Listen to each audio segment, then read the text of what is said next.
One's ready. Go! Hey everybody, welcome back to the One's Ready podcast. It's Trent here, and before we get started, let's start this off the right way. Go ahead and drop down and knock out a set for me. I'll wait. And remember, the first 10 never count. They never do. It's science. Your first 10 reps are going to be garbage. While you're doing that, let's talk about Hoist. Head on over to drinkhoist.com. Use the code One's Ready, get a discount. Hoist, IV level hydration, no more dyes. I think we take too long on the ad reads, so there it is. Now, you guys all know about Hoist. It's fantastic, and I figured I'd knock it out so that Jared doesn't get mad at me. Speaking of Jared, he sent me this question for the Trent segment to answer on the One's Ready podcast. He decided that we all need to do a rehack of the getting to know the fellas from the One's Ready podcast.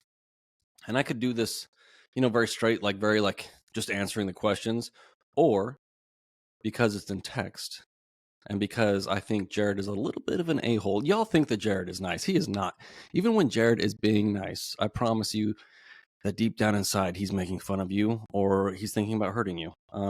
So there it is. So because it's in text and I can interpret it however I want, I'm going to interpret it as Jared being a sarcastic little troll that he is, and I might take a little bit of a combative stance, or I might treat him like, someone with a brand new podcast with like a Navy SEAL on. It's like, oh, tell me about buds, we all want to hear another bud story. And they're like, oh my gosh, the water was cold and Eddie Gallagher was mean to me. Like, holy crap. I've never heard that story before about buds. It's so revealing. So Jared is that podcast host, even though he's not here today, because he sent me a list of questions. And instead of being nice about it, I'm going to be me. All right. So let's get into this ridiculous episode. What motivated me to join the Air Force and pursue a career in special tactics? Jared, nothing motivated me more than me burning my life to the ground. I was not good at school or college or really anything. I had some talents. I had some athletic background and all that other stuff. But what motivated me, Jared. I burned my life to the ground and I ran out of options. And luckily for me, I'm not totally stupid. I just make really poor decisions sometimes, especially back then. And so I was able to get into the Air Force. So there it is. It was the last stop on a road leading to at the very best nowhere quickly. At the very best, I was going nowhere. Hey, what's up, buddy? All right, little sighting of the young man in the household. I'm gonna come say hi real quick. Gosh dang, now I'm in a good mood. You know what I mean? Like, I'm trying to come at this kind of have a good time with it and treat Jared like a jerk. And then the boy walks in because it's morning time and says hi to me, and it's hard to be upset after that. I don't know. I guess at the end of this, we'll try to figure out what I did in life to deserve the kids that I got, because they're fantastic kids. All right, the next one is going to make me. I get this question a lot, and I think we need to clear this up so that people can stop asking questions like I actually know what I'm talking about. The next one is, can you share a standout moment from your time in the special tactics training pipeline that tested your determination and confirmed your commitment to the mission? First of all, Jared, that's the dumbest question I've ever read. Oh, confirmed your... Am I like at a PME course right now? Like, you need to reconfirm your commitment to the Air Force. What a stupid question. I didn't go through the pipeline. The reason I'm on the podcast is because when I became a special operations weather team member, we didn't have a pipeline. It was you go weather, and so I didn't even know that I was going to end up in special tactics when I joined the Air Force. In fact, I tried to become a linguist. They wouldn't give me a top secret clearance, which I agree with that decision coming out of my civilian life, because I shouldn't have had a top secret clearance right out the gate. And then they gave me some options, and for most of weather, you don't need a TS in the very beginning. So I could get a secret clearance, which everybody gets a secret clearance. And I ended up in weather. And then the guys came with the funny hats and they said, hey, once you finish this stupid long tech school, like this 7-month, I think I took the 8-month thing because I watched back once, which is a more of a story of personal relationships than it is about academic aptitude. I was trying to escape from relationships are hard, okay? Especially when you're young. I wasn't great at it, okay? And I'd rather fail a class and run away than stay with this person. that was not supposed to be like my person anymore. Anyway, so I got the briefing, finished up that stupid long tech school. And, we talk about the 3, 5, 7 levels that you get in your skill levels. In your career, you have to become a 5 level in weather before you could cross over to the special operations side. So that's what I did. But that was the pipeline is you become a decent weather forecaster first, and then you go through observing school, which is like another 3 months. I had to go through it twice because halfway through the first time, Katrina hit Keesler Air Force Base and almost wiped everything out. So I had to leave, and then I had to come back and finish it up. And then you go to airborne school, which is a joke. It's 3 weeks of learning how to jump out of a plane and hit the ground. And then I went to SEER school, and it was like the regular SEER school, and then the Dunker and water survival, because especially back then, we had to do the swim portion of the AFSOC, and we had to do water operations, but there were at least not that I know of, there weren't any dive qualified special operations weather guys. And so once you finish that, then you are qualified to PCS to move to your special operations unit. And there were 2 ways you could go with this too, which is confusing. Is you could go to like regular Army airborne support because you've been through airborne school, which is there were 2 units that kind of fell into that, even though the 101st is not airborne, they're air assault. So you could go to Fort Campbell and support those folks, or you could go to Fort Bragg to support the 82nd. And it's a lot of conventional weather stuff, but I think they deploy with like the 82nd and stuff, but you can jump with them, which is terrifying, the 82nd mass tax. And it's much love to the 82nd. Those guys are fantastic, but I didn't want to do that. I wanted to do the actual special operations side. So the other ones, the 101st and 82nd support weather folks, I believe fall under the Air Combat Command, and I wanted to go to AFSOC. So I went to my chief and I'm like, hey, I did all the things you told me to do. I went through all the schools. I want to go to AFSOC. And she was like, where do you want to go? And of course, everybody says we were co-located with all the special forces groups. And it was like Colorado or Washington State, obviously. And she laughed a little bit and said, okay.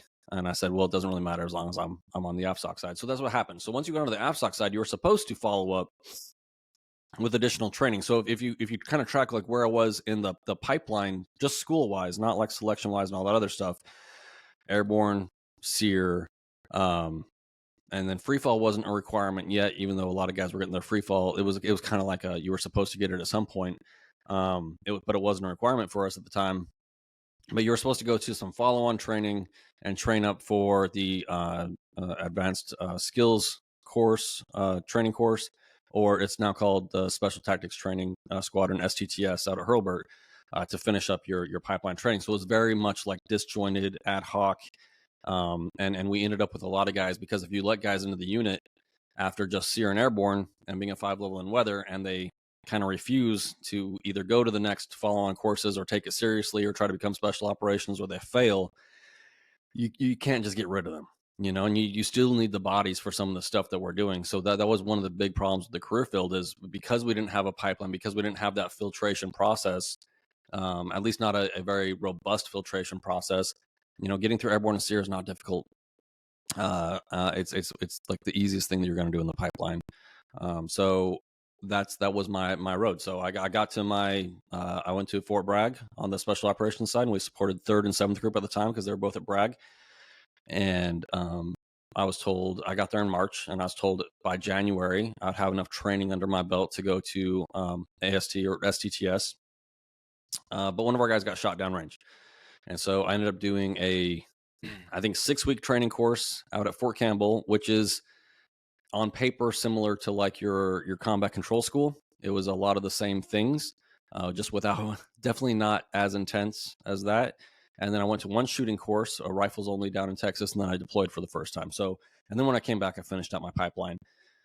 So that's a really long story to tell you that where special operations came from when I first joined it to where they are now is very, very different, which is why I have a ton of respect for the young guys. And I think especially like the first generation of special operations pipeline guys, when they went through and they, set the tone when they went through the first time, and they're dealing with not only chuckleheads like me, who are motivated to make sure the next generation of special operations weather guys are what I thought we should have been. but they're also dealing with combat controllers in the pipeline that don't understand why these other kids are also in the pipeline as well. And all the confusion that came with that, and having to spend 7 months at Keesler instead of the 3.5 months like the combat controllers, just due to air traffic control school versus weather school stuff. Yeah, I have a lot of respect for those guys. They got crushed, and their journey was way harder than mine. Definitely more intense than mine. And yeah, so that's what it was. But while I was in training, the thing that stuck out to me the most, the story that really got me and kind of bought me into the whole special tactics thing, right?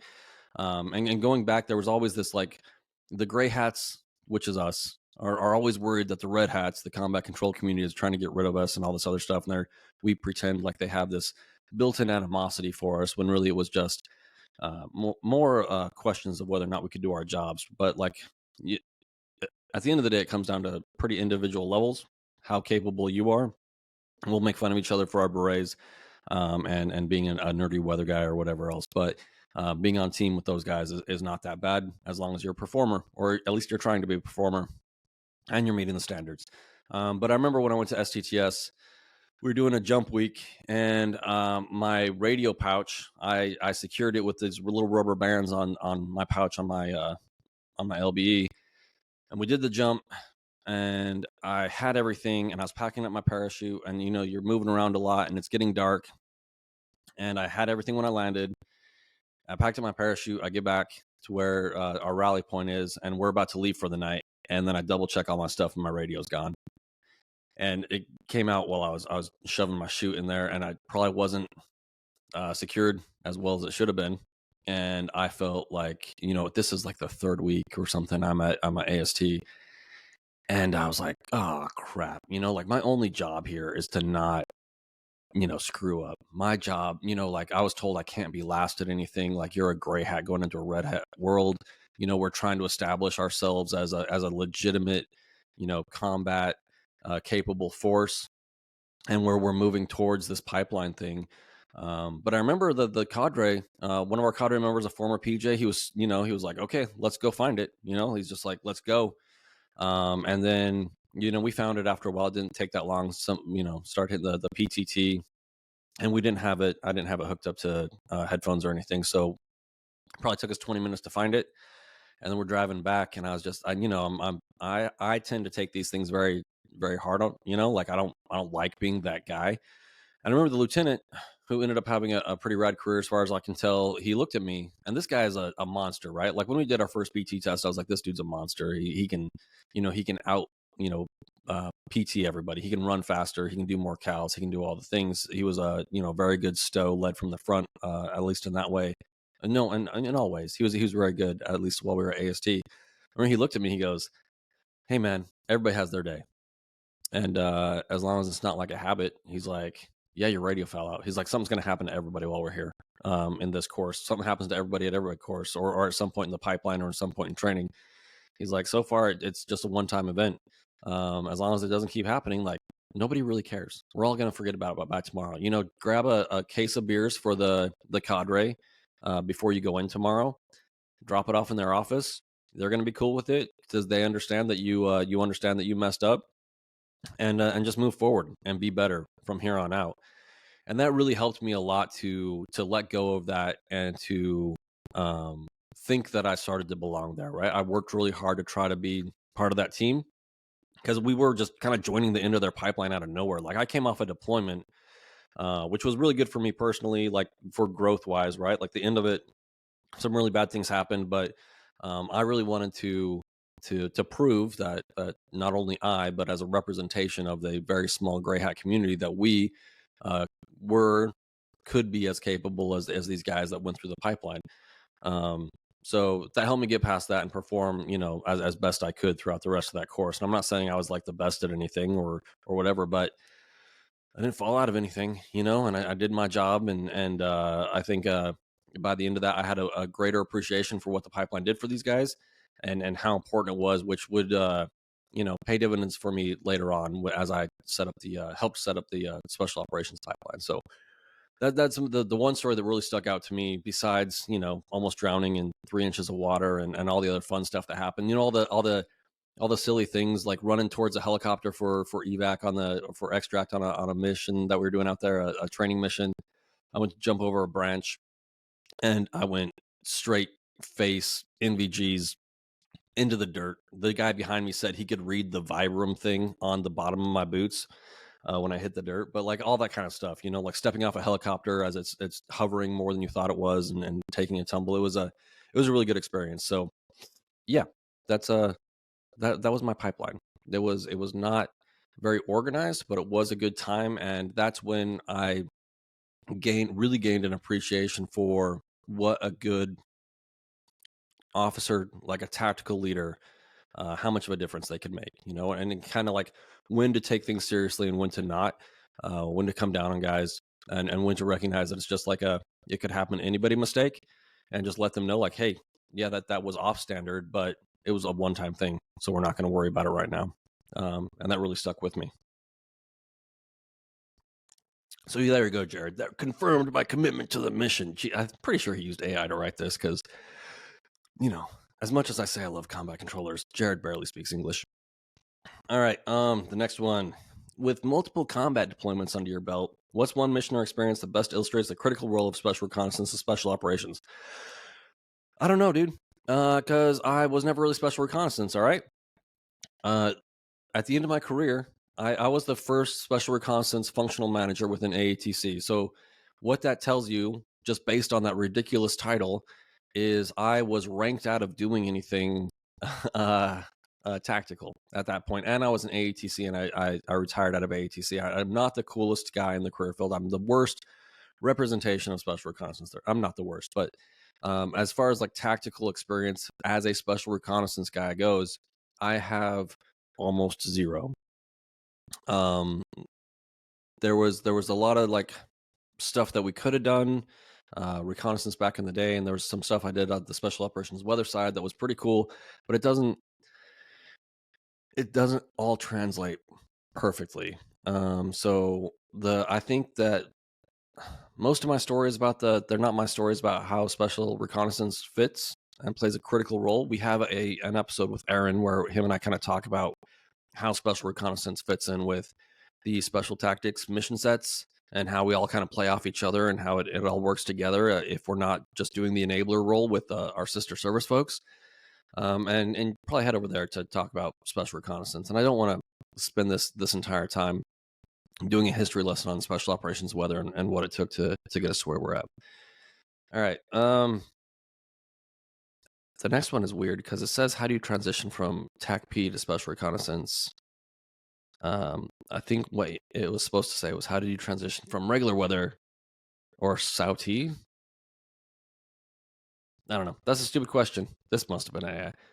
All right. As a former instructor, what's the most important lesson you learned about preparing candidates for the mental and physical demands of Air Force special warfare? Man, the most important lesson you learn is that people meet the standards or they don't, and you can't save everybody.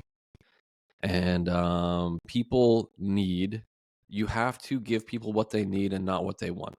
I apply this to a lot of places in my mentoring and coaching philosophy. So the problem with this philosophy, just like everybody else, is it is much based on my personality and my personal experience. For an example of my coaching mentoring philosophy at times is, I'm not going to give you something that you're not ready for. And there are ways I make judgments about this, right? So like when we play in this digital world on like Instagram and all this other stuff, if you say, hey, dude, I have one quick question, and then you leave me 3 paragraphs of story, and in that are 8 questions that are very broad, I could go through there and try to walk you through it all. I could spend 20 minutes trying to figure out what it is that you just said to me, and then I could try to answer all of your stupid questions. I could number them out, and there's probably more than 8 questions in there. Like there's the 8 questions with the implied questions underneath that, and then give you all the answers to all that other stuff. But you're not ready for it, and I think sometimes people need someone to fight against, right? They need to see someone that they thought was something, or they're like, this guy's here to help me. And then if you send me one of those messages, I'm just going to leave you in my request box in Instagram. If you want me to go do personal training with you, I'm just going to ghost you and hope that you figure it out. And it's not malicious. It's I don't have time to do all that stuff, really. I have a regular job. I have a family. I have all these other things. And I know this is a lot about me right now. But also, in these jobs, you have to be able to do it yourself. That's the difference between special operations and the other things is I need to know that as an individual, you can learn, you can find the answers to the questions, you can figure things out on your own. And the way that you do things to set you up for success is going to be different than the way that I do things. If I give you all the answers, they're not all the answers to everything. You know what I mean? And I don't want you to get into the habit of relying on somebody else to go find the answers for you, to go to tell you how many miles that you should be running. You should be doing all these things on your own. There are little things, little tips and tricks along the way that if you ask me actual one simple question, I'll probably answer it. I'll give you my opinion. It's not going to be very black and white. 98% of the time, I'm not going to tell you like, hey, absolutely, this is how many miles you should be running every week. It only gets black and white when you get into like the very broad questions like, do I need a huge aerobic baseline? Do I need a giant gas tank to make it through the pipeline efficiently and to not break myself? Yes, that is yes. Like, well, how do I get there? Well, there's a lot of ways to get there. There's how many miles you can run on all these other things, and that's where it starts to get a little more vague. Is because I don't want to pretend like I know all the answers for you, and I want you to do some of the work on your own. And I think that's one of the things that I learned is you can't walk people into the job. You can't do it for them. You can't, if they don't want it, there's nothing really that you can do as an instructor to make them want it, or as a, podcaster or anything else like that. These are not the types of jobs that you talk people into and then they make it. It's just not. So you have to have something in that's driving you internally to make it. And the standards are very real, and they're there for a reason. And our job as cadre are just to hold the standards, and there are small inflection points, right? Like there's like the nature versus nurture thing, right?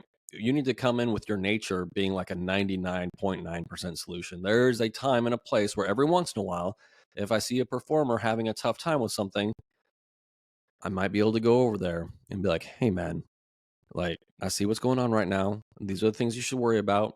This is a strategy, a way to think about things, or this is like a little tip for your underwaters. I see your form is starting to fall apart and you're starting to lose your thread on that a little bit. And if it's only a 0.1% bump that they need, then you can get them there. Otherwise, if they need like a 10% bump, if they've totally lost the thread on everything, if they have no idea why they're there, if they think that they have to have this why and they're questioning themselves and they're thinking about quitting every day, odds are they're going to do it. But you can't figure it out for them. All right. There you go. There you go, Jared. That's what I learned as an instructor and cadre. I also learned it's super fun to drop people. Yeah. As cadre, you got to have some fun. You like I used to tell my candidates, I was like, what's the most important thing? And they all figured it out. The most important thing is my entertainment. So dropping them and messing with them and kind of like creating that team environment where like that obviously I'm the cadre member and I have the power to drop them and whatnot. But they kind of let them in on the joke every once in a while. And it was a good time. So as long as I'm entertained and we're having a good time, like there is a place to have a good time in the pipeline. And I smiled a lot. Like I'm a happy guy most of the time. The problem is I'm also smiling while I'm smoking the dog crap out of you, more than likely, because I'm having a good time during that. There are times when I would get frustrated, like if I'm just trying to take guys on an easy run and they mess everything up and it has to turn into a smoke session, I might actually get frustrated because I don't want to, like the plan wasn't to totally, destroy their nervous system that day, because I know that they still have the rest of the week or whatever else coming up, and I don't want to do that to them. But if we're going for an easy run and you're, dropping the rock, or you're not Jodian, or you're all over the place and you need a cone collective reset of mindset, then we have to do it. those are the rules. And I was like, sometimes I'd be like, I don't want to do this right. I don't want to smoke you guys right now. It was supposed to be an easy day. It was supposed to be almost a recovery day. And now you guys are ruining your own chances of making it through the rest of the week with minimal quitters by not doing things the right way. So those were the most frustrating things. All right. How did you? That's me. Jared, Peaches, and Aaron Love come together to launch the One's Ready podcast. And what specific gap in the AppSpec work community were you aiming to address? All right. So we were brought together by Brian, who I knew a little bit. I'd never met Aaron and I never met Jared before. I didn't know who they were, so I did a little digging on them, and everybody was like, "Peaches is awesome." He was a difficult like JTAC instructor. When he was on team, he was very like he would make sure guys knew their stuff. But all goodness coming from that side. Aaron Love is a little bit different. Aaron Love, there's a split. Everybody says he's good, but he's good at what he does. But he's Aaron Love. And so I was like, sweet dude, whatever, let's take the risk. And I was willing to take the risk to do this podcast. I was willing to take the risk to be ostracized for a certain amount of time or to be seen in a certain light because of that gap, right? Because we had folks showing up in the pipeline and they didn't know anything about it, because recruiting was always, being like, we need more people to come out here and talk about these things. Like, no one knows about you guys. We just stood up the special warfare recruiting squadron or whatever it is, and they were struggling still, even as they had their own squadron to recruit specifically our guys. And it's morphed into a bunch of different things over the years, but we saw the need to go to where people are. Right, we're not the first people to start a podcast. We've been doing this 5 years, and so lots of people start podcasts. But that's what people listen to. If you plug into the popular culture a little bit, if you do a podcast, you get on the social medias. Like, that's where the younger people are, of a lot of them, that you're looking for. There's always going to be that percentage that hears about the jobs and they're like, that's what I'm going to do, and they do it. And we don't need to do that, but like, there's just not enough of them. And as with this population within America of people that are qualified to even consider these jobs shrinks, and we start competing with the rest of the guys in SOCOM who are great and do great things, there was a gap between how many civilians even knew that like the Navy SEALs exist, which is everybody because they won't shut up about it, and how many people know that the Air Force Special Operations Ground component exists. Just knowing that they are there, and it's not everybody's fault. We're small, right? But like, you watch some of the movies, you like watch Black Hawk Down, and there's a PJ and a combat controller that are readily visible, and the combat controller is rolled into one of the Ranger storylines because it would have taken too long to explain to people that we have combat controllers and PJs out there with all these guys and all this other stuff, and what that is and what that means, and how unnecessarily sometimes complicated it is on the Air Force side. So that's what we saw, is the gap of how many people actually knew these things existed, right? Like the Army Rangers, Green Berets, there's movies about them, there's all these things. MARSOC, there's always going to be Marines and Marine recon guys, and that want to be MARSOC guys and do that. But the people that don't know about the Air Force, it was too many, right? And if you're out there looking for something that speaks to you, and you go and you read about the Navy SEALs or watch the movies, and then the Green Berets and the Rangers, you're like, man, kind of. But you're like, your uncle is like, man, you should join the Air Force. Like, does the Air Force even have anything? Odds are nobody knows. And so that's one of the things that we're trying to get after, is just the knowledge, the opportunity, presenting the opportunity to more people to A, know about it, and B, try out for it and try to give them the best advice possible. So that's what we're doing there. To meet Jared and Aaron in person, I think it took a year or two. I might have met Jared in person. He came down to San Antonio, I think when he left Tampa and he was driving to Washington. I think he stopped in San Antonio. I think that's the first time I met him. And then it was maybe another 6 months to another year before I met Aaron Love in person. Huge disappointments, because they're exactly who they claim to be on the podcast. There's who they are, who we are when we're all talking together is the exact same way we are, especially on the members only side. So if you're not on the members only side, there's just more cussing when we're around each other, just like we're in a team room, because that's just how we grew up talking. Um, but yeah, that's there's not a lot being hidden here behind the camera. All right. You've emphasized preparation and adaptability on the podcast. What personal strategies have you used to stay mission ready during high pressure deployments or training scenarios? You got to prep in advance. Like, the everybody's going to do this different, right? And I'm lazy. I'm a huge proponent of the lazy man version of training. And what I mean by that is, when it comes time to perform, I don't want to try that hard.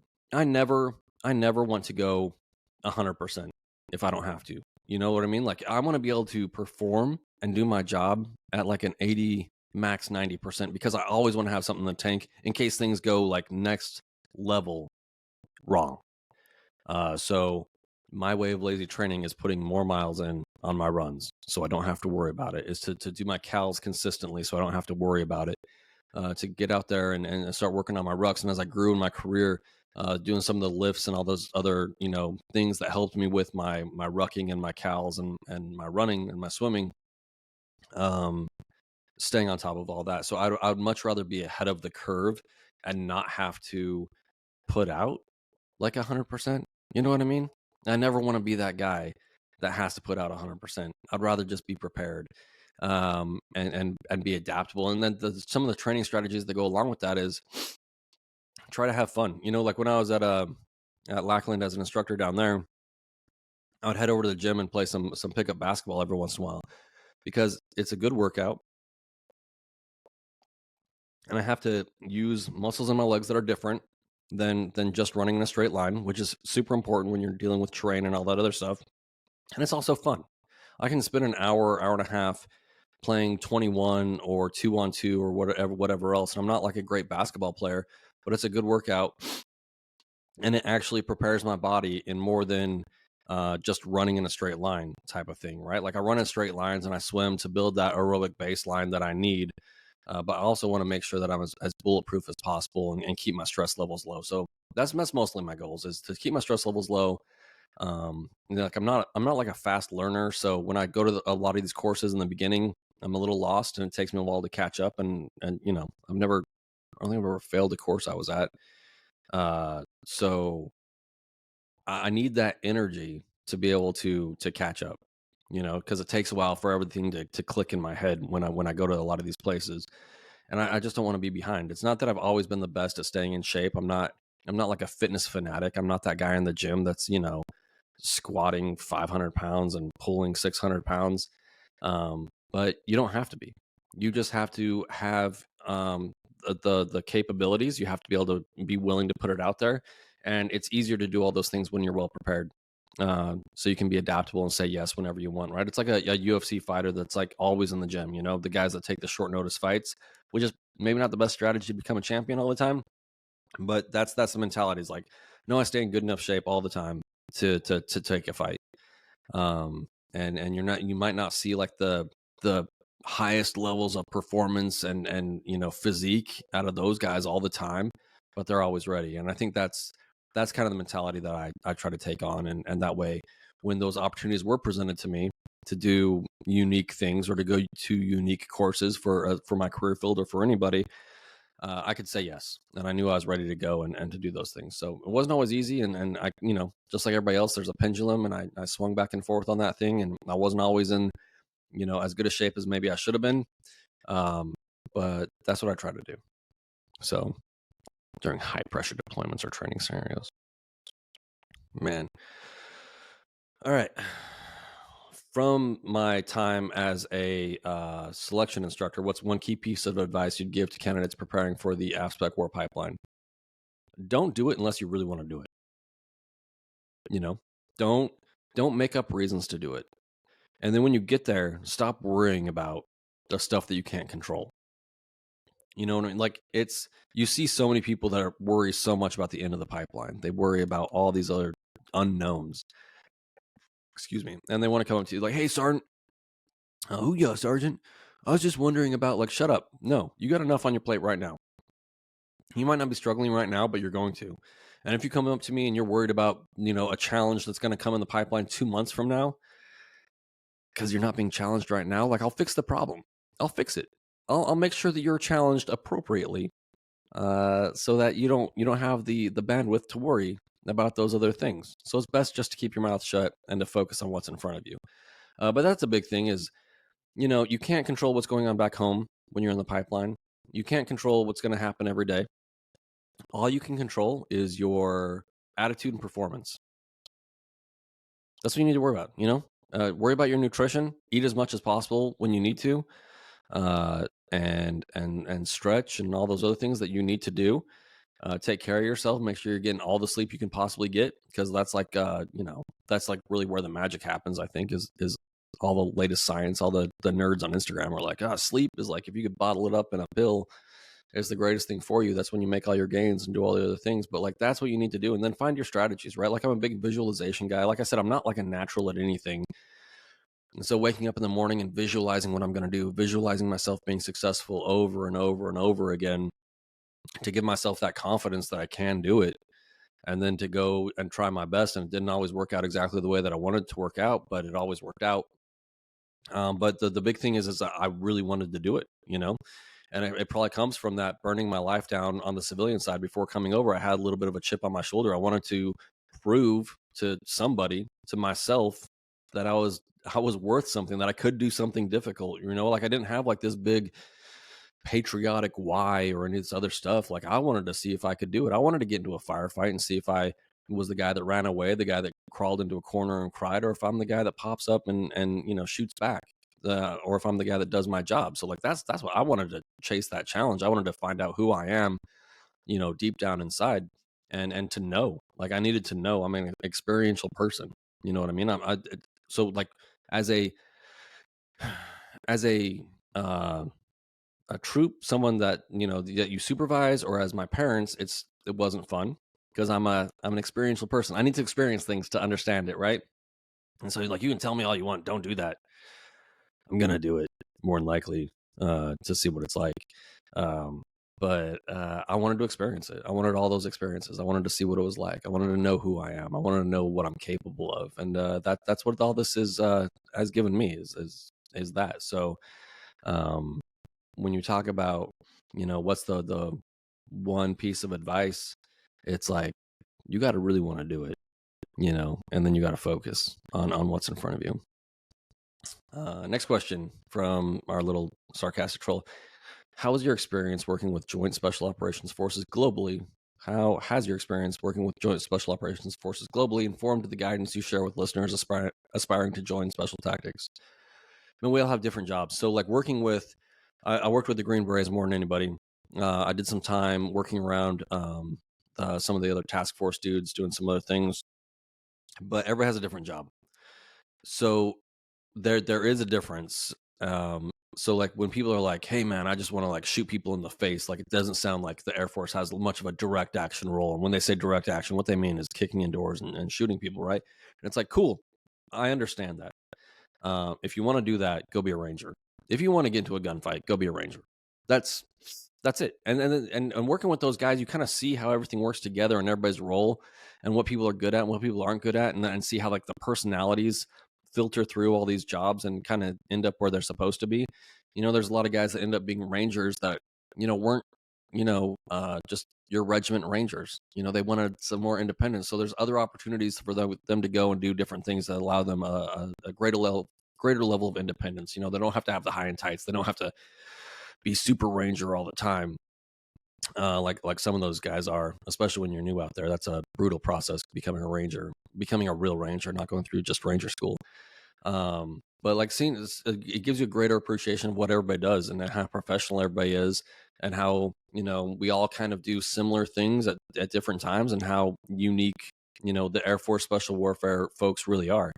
I was sitting in a vehicle one time, and I've been spoiled most of my career, because most of the time when I was on deployment, I was there or on comms with a combat controller, or a TAC-P as my JTAC, right? Like, my first rotation, I had a TAC-P and a combat controller JTAC out there with us. We had two teams out at Cobra, and I got spoiled. Like you get used to a certain level of like, these guys are my JTACs. This is what they do. And so if anything happens, if someone comes up on comms and is like, where are you guys at? Where are you headed? What do you look like? You know, the JTAC was all over it. So, and when you see that, when that's not someone's primary responsibility, when that's not like their art, they're not as good at it. And so that they're, when people will be like, well, why do we even need the Air Force guys to do this? The sister service guys can do this as well. Like, they have different jobs. And I'm telling you that when the chips are falling, when you know, everything's going crazy, having a JTAC, having, you know, someone that can make a call, that's gonna make a difference for everybody on the ground right away, that's all they do, is incredibly important. So you see kind of how everybody affects everybody else. And so much love to all the other special operations folks, and also the non-special operations folks that were out there. We were all deployed together. Everybody had a tough job out there, but like at the end of the day, I found the job that was right for me. You know what I mean? Like, so like that's really what it put in my mind, is like I had like this freedom to do what I want, like especially the special operations weather stuff. Like, people are kind of like, well, what do you even do here, bro? And it frees you up to kind of go do a lot of things on your own, and do different things while you're deployed, and to have that freedom to maneuver. That really appealed to me. You know, I wasn't stuck, just like, I'm not like a 18 Bravo. I'm not a Ranger. I don't have to go on every single raid, which is cool. It's not like gunfights aren't a good time and all that other stuff. But like, I really found like the blend of nerdy stuff, and also being able to experience those other things as well. So that's what I took away from working with everybody. Geez, this is a lot of questions. All right, what's one piece of advice you'd offer high school students? So it's the same thing. If you're pursuing a special reconnaissance or aspect war job, man, have a good time. Don't take life too seriously. Like, work out. It's fun. You need to find a way to put a freaking smile on your face and go to have a good time. Like, you can watch some of these podcasts, and these guys are so serious, and yeah, the job is serious and all this other stuff, but man, it's also a lot of fun. So make your training fun. You know, there's parts of the job and all these other things that you're going to get into that are objectively not fun, and you'll get there. And even a lot of those will seem like fun later on in your career. But when bad things happen and we lose guys and all that other stuff, like, yeah, that's not fun. But the rest of it should be a pretty good time. You know, we try out to get these jobs. You know, we filter all the guys that get here. We expect a lot of our people. It should be a good time. Most of it should be a pretty good time. So don't get caught up in any of the nonsense. You don't have to take everything hyper seriously. That's coming from me. Obviously, personality dependent, but learn how to have a good time with it. All right, you're in high school. It's not the end of the world, and you don't have to join when you're 18. I think the sweet spot for most of our candidates, and I'm not saying if you want to join at 18 you shouldn't, but I'm saying the sweet spot for most of our candidates, I think, is like 22 to 26 time, area. So if you want to go to college first, go to college first. If you have the opportunity to do different things, do different things. Learn about the world before you get here, if you want to. There's nothing wrong with that. And if you want to come over enlisted with a degree, that's really, really common. And learn how to have a good time.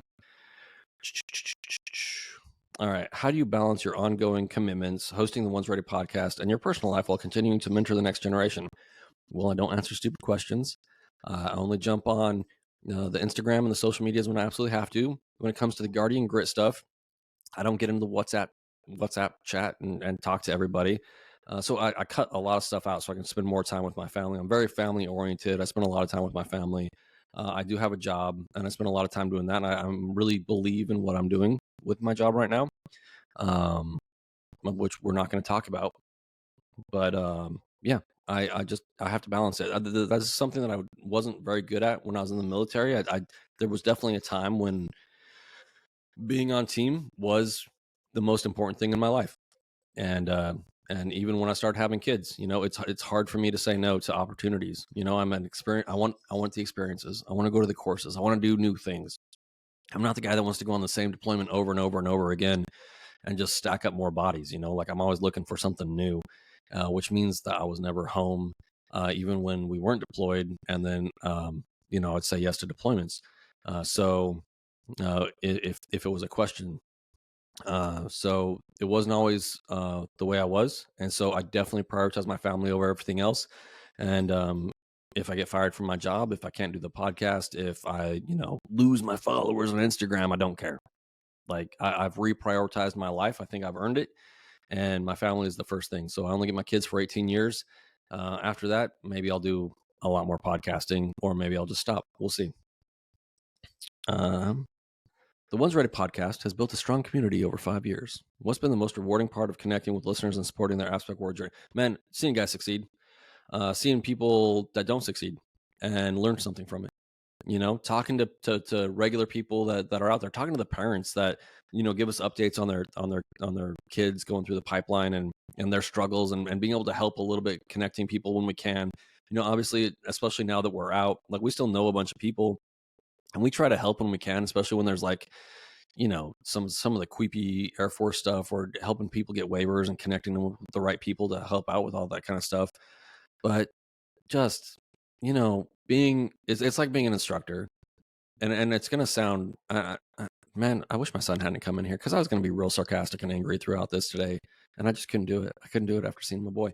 But seeing people go through it, and even like I said, the folks that don't make it, they're like, man, like, you guys weren't kidding. But like I quit during this portion of ANS, or I was a non-select, but I learned a lot, and either I'm going to come back, or like that was good for me. That was enough for me.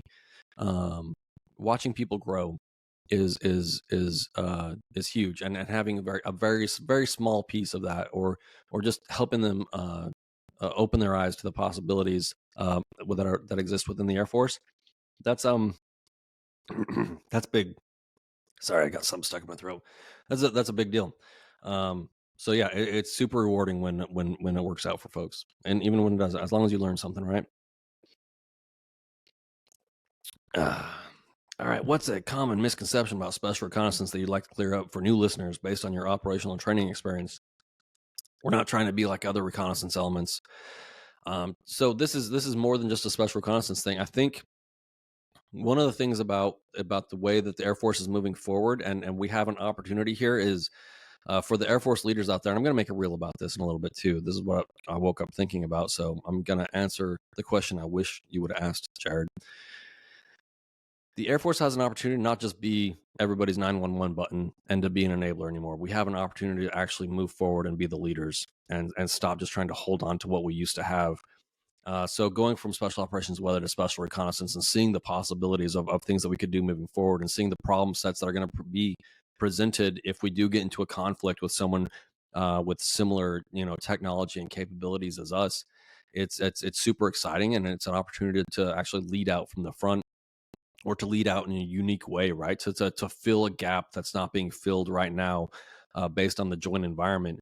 I think it's easy for people to look in from the outside, and when we use like these big words, and I mean, like, they're very broad and vague, like, oh, a reconnaissance element. Like, what does that mean when we have all these other folks within the DoD that do reconnaissance?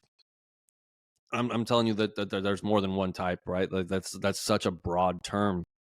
When we talk about special reconnaissance within the Air Force, solving Air Force problems, and trying to be the leader into that new fight, that's what gets me going, is that the opportunity for the Air Force in general to get past that. So like when we divested from special operations and weather and we went to special reconnaissance, I think the Air Force folks that are in a position to be leaders, because leadership is not the same as the position that you sit in, right? Leadership implies action and all these other things. But if you're in a position to be a leader moving forward, it's really easy, I think, for them sometimes to focus on keeping what they got and getting the next airframe for a pilot and all these other things. Man, you need to step back and get your fingers out of all the stuff that's happening right now and start looking forward, and make sure that the Air Force can lead and fill the gaps that we need to fill, moving forward in the future, and not quibble about making sure that we have enough pilots for all these airframes, and start to really think about what we need moving forward, what the actual necessities are, and not just be there for everybody's, hey, we need the Air Force, we need the Air Force, we need the Air Force. Like the joint service, the DoD does not necessarily always look at us as a leader. We don't hold ground, we don't do all these other traditional military things, but I think in this next generation fight, we have the opportunity to really lead it out, and to show everybody what's possible.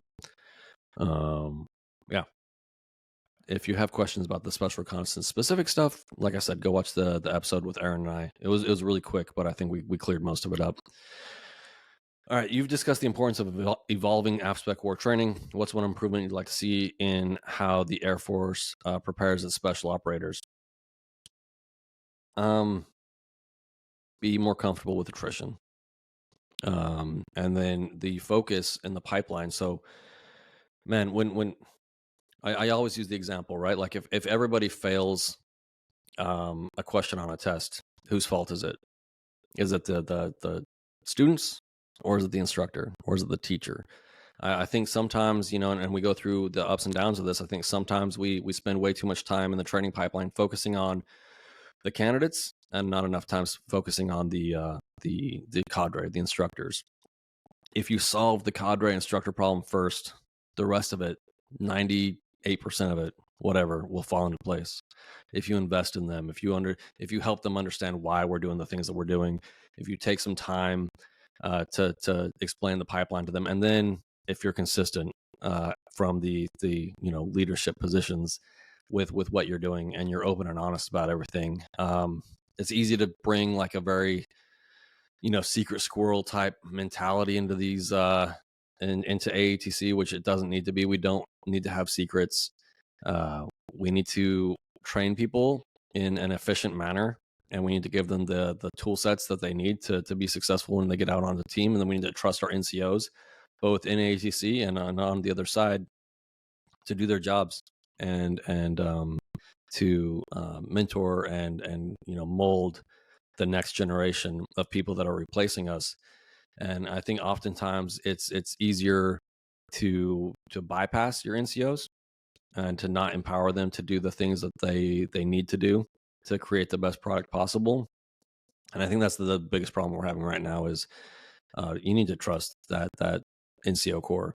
And if you don't trust them, maybe you need to go spend more time with them. Maybe you need to spend more time explaining to them your vision and actually listening to what they have to say as well, because they're where the rubber meets the road. They have a different perspective than you, and it doesn't mean that it's wrong. They're way closer to the problem.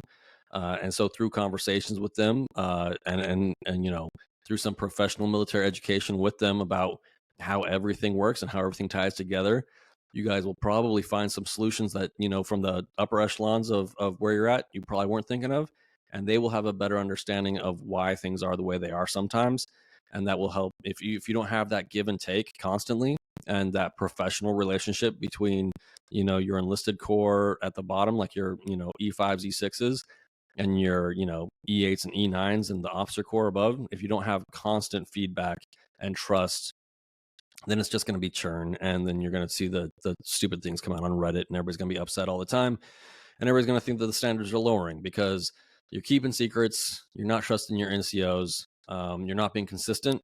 And yeah, that's always where the problems are. Like sometimes things go well and sometimes they don't. And like I said, everything's a pendulum. And I think right now the pendulum's not in a great place. And then we need some continuity there as well. Like one of the problems with the way that we do training, right, is everybody's on an AATC tour. So on the active duty side of the Air Force, or from a uniform wearing perspective, everybody's transient. And so usually it takes people a certain amount of time to figure out what's going on. And that amount of time might be their entire time that they're in AATC. And they might have a grasp of it by the time that they're on their way out the door back to the operational side. You can become Special Reconnaissance Combat Control and spend your entire career within AFSOC, within the same MAGCOM, right? And we bring them to this other MAGCOM for training. And they're only here for 3 years, 2-3 years, maybe 4 years. And then they leave.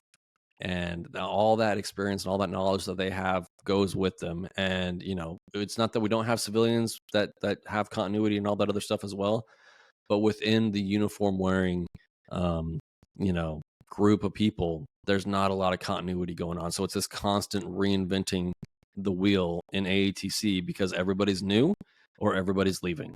Like there's not a lot of in between, right? So how you deal with that continuity, how you, maybe, some of your upper level folks should do longer tours and all that other stuff.